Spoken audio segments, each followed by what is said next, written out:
PTV, Telebisyon ng Bayan. President Rodrigo Duterte has reiterated that the country is facing a great threat from extremist Islamic State of Iraq and Syria, or ISIS. The president spoke during the traditional dinner in Malacanang with the Council of AFP Sergeant Majors. Again, here's Rocky Ignacio. Don't take your arms down to terrorist group Islamic State of Syria and Iraq, or ISIS. President Rodrigo Duterte's strong advice with the soldiers during the traditional dinner for Armed Forces of the Philippines, or AFP's Council of Sergeants Major held in Malacanang. Facing a very serious threat. Remember that kung ISIS na, change the whole, huwag kayong mag-surrender dyan. I-reserve mo yung last bullet mo para sa, kapag i-capture ka, pahirapan ka, gawin kang gamboy, tapos luluglugin. Kung tayo na lang naiwan doon, barilin mo ako, barilin kita. Para hindi magsakit ng magbaril na sarili mo.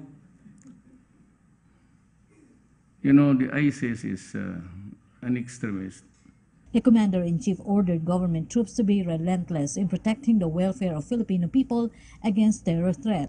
Mga babae doon, pag ayaw magipag-sex sa kanila, sinusunog. Pati mga bata, tinatapon doon sa mga hayop to. Huwag kayong magkumpiyansa dyan. Pag dumating yan sila, sabi ko, limit, sabi ko ang guidance ko, limit the fighting dyan sa Marawi.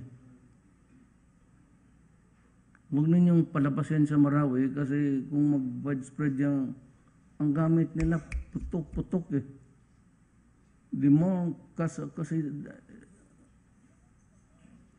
alam mo yung muro ang lula ko, hindi ko maintindihan itong mga na my mother is half Maranao. Tatay ko si Buano. Yung just to kill and kill. Anong klase? Meantime, President Duterte reaffirmed its commitment to ensure the welfare of the soldiers and their families. According to the president, free education to their children and health care should be given to the soldiers. He also encouraged soldiers to talk to him directly in times of need.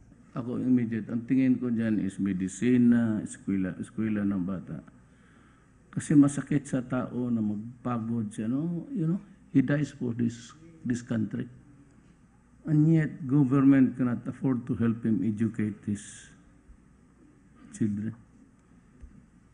But anyway, so, andito na lang rin tayo. Try to encourage yung family planning. Sabihin mo sa mga, kaya nakita mo yan nila ni General Anyo, pati ni Secretary Salurina. Pag magpunta ko ng ospital, magpin ako ng medal, sabihin ko, ilang anak ko? 4.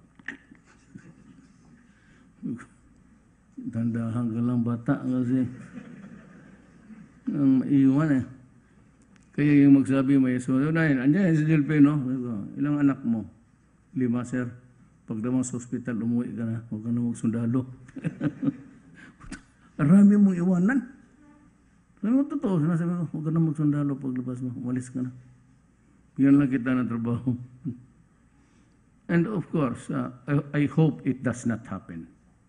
But you know, the imponderables of life is something which we cannot really project. Ito ang sinasabi ko.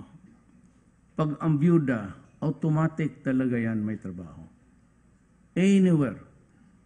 DILG ang sumasalo niyan. Casual or whatever, basta may trabaho.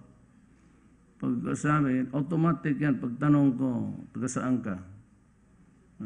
Ang trabaho ng o yung sa patay. Ayan na, priority. Ang trabaho mo, wala siya. Ano na ako sa bahay. Sige. Pinakamalapit na government office.